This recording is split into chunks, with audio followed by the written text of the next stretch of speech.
Ayan po, adobong manok po yan. Sinahugan lang po ng sitaw. Ayan po. Hindi po ganong marami yung sitaw niya, pero may sahog po ng sitaw yan.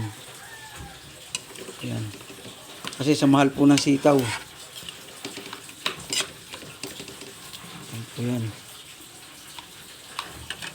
Ayan po ang ulam ngayon. Adobong manok. Bigyan lang po ng sitaw.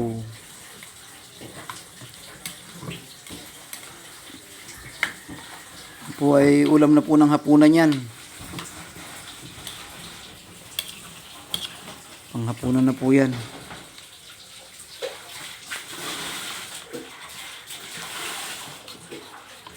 Ano po ang adobong manok na nilagyan ng sitaw.